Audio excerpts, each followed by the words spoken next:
Kwanza ni kwa masikitiko niseme tu kwamba na taarifa kwamba ningependa kuwajulisha kwa kina wa Tanzania taratibu zinazofuata kabla ya kufungia kanisa. Kwa sababu nchi yetu inaongozwa kwa mujibu wa katiba, sheria, kanuni. Na unapoenda mahakamani vile vile sio kanuni tu, kuna miongozo mbalimbali ambao kwa mahakamani anaweza kaitoa jaji mkuu. Lakini huku kwingine tunaishia kwenye kanuni. Kwa hiyo hakuna kiongozi yoyote wa umma anayeruhusiwa kufanya jambo lolote ambalo haliruhusiwi kikatiba, kisheria au kikanuni, ambalo linaathiri haki ya kikatiba, kisheria na kikanuni ya mtu mwingine. Kwa hiyo ili la ufufuo na uzima nimelieleza kwenye Twitter na kwenye Facebook yangu taratibu zinazofuatwa kabla ya kufuta. Nina hakika kwa kile kilichojiri taratibu hazikufuatwa. Lakini sitaki kuzungumza kwa kina zaidi kwa sababu nimepata taarifa na wote mmeona mitandaoni kwamba kanisa lile tayari lina mwanasheria, lina wakili ambaye anafanya kazi. Na sio hekima na sio maadili ya kiwakili kwa wakili kuruhusiwa au kutumia ujuzi au elimu yake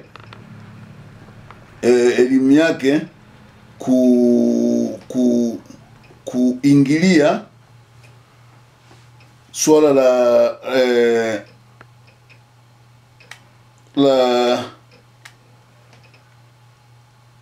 la mtu, swala la mteja ambaye yuko kwa mtu mwingine.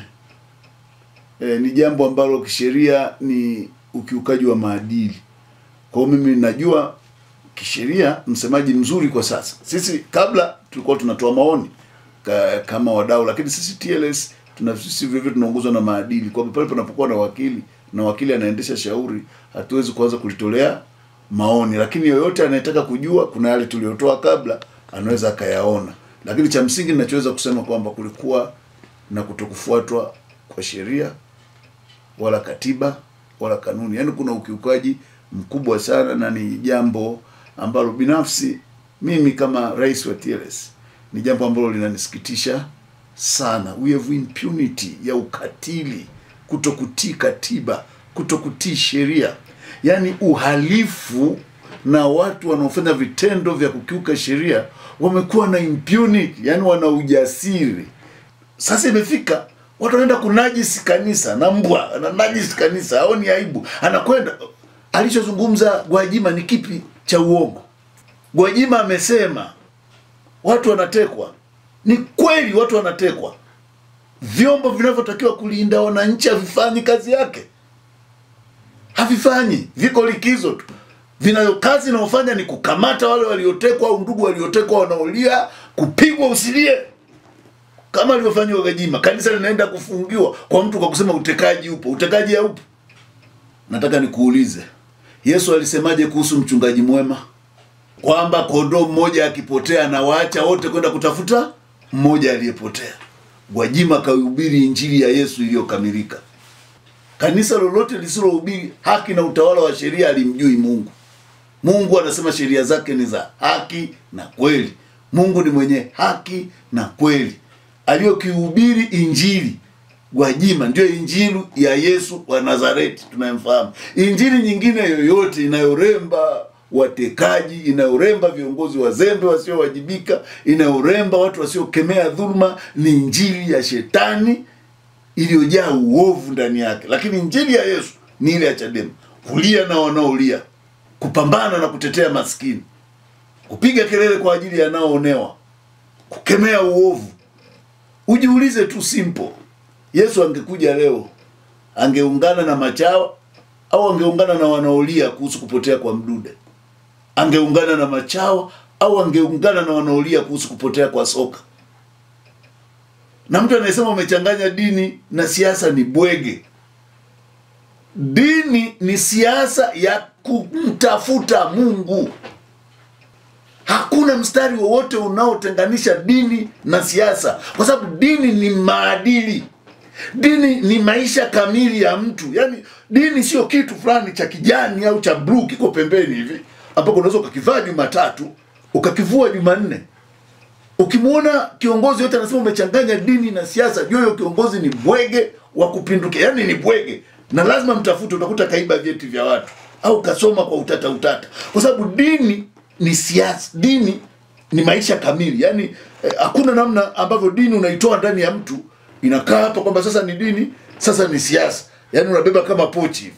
Yaani dini ni maisha kamilifu ya mtu, ni maadili ya mtu, ni ethos ambazo mtu ameziinternalize, ni culture na dogma ambazo mtu ameinternalize, ambao ndio mtu mwenyewe. Yaani ukinitizama mimi, ndio maana Paulo anasema nyinyi ni barua ya kusomwa na watu. Mtu aliyeiva kwenye dini, mwenye hofu ya Mungu, hata iwe ni dini ya kijadi, ile hofu ya Mungu, hiyo ndio tunamuita binadamu mwenye utu.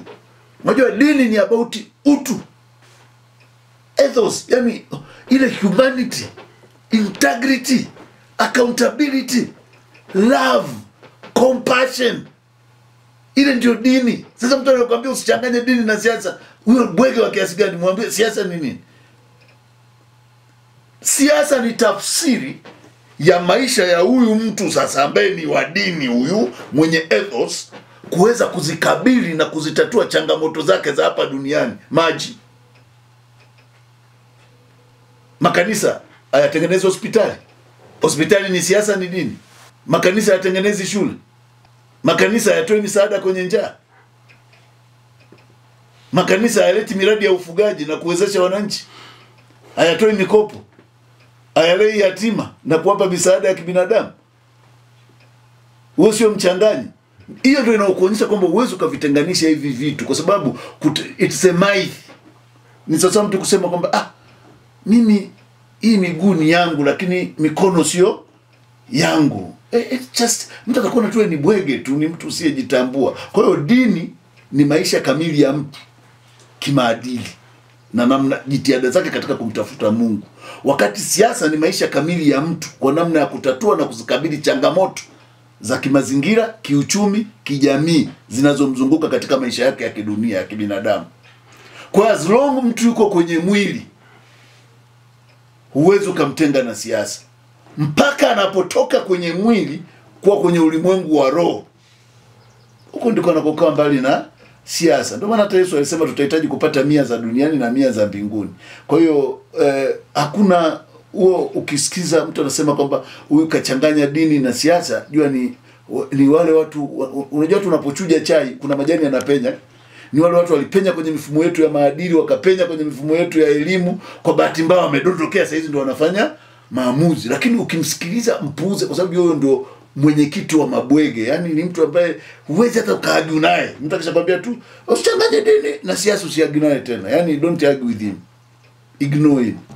So, wakili, kwa ushauri tu, nafahamu kesi yuko na wakili mwingine kwenye hili la kama haya ambayo umezungumza, ndivyo Gwajima hana shida, hakuwa na kosa. Nini ambacho kiko nyuma ya pazia, pengine tudhani ama tufikiri kwamba kimempa nguvu msajili wa asasi za kidini kusitisha usajili wa kanisa la Ufufuo na Uzima? I don't want to be suspicious. Mimi nachoweza kujua tu, wanaohusika kumfrustrate Gwajima ndio wanaohusika kuteka Watanganyika. Simple and clear, siumi maneno. Yoyote anayezuia watu wasipige kelele kuhusu matendo ya utekaji na upotezaji wa watu ndiye muhusika mkuu. Na ni wakati sasa wa Watanzania kuacha unafiki. Wewe ujiulize. Wewe leo nikikuuliza, wewe mwandishi wa habari, kwa ile kilitokea kwa Gwajima anakemea watu wasitekwe, anaenda kuzuia, wewe unafikiri mtekaji ni nani? Nijibu, usifikiri hapa tutaki kupiga ramli nani ni mtekaji. Yule anayezuia. Tusinyamaze, tusikeze. Wewe mwahi kuona polisi wamekuletea hata mtekaji mmoja? Lakini wanakimbizana na kina Mdude bila makosa. Mtoto wa watu maskini hana shida. Hadaiwi na mtu, hajaiba cha mtu, hajadhulumu mtu. Watu wanakwenda kupiga mdudu, wanamwaga damu chini namna ile. Kwa makosa gani?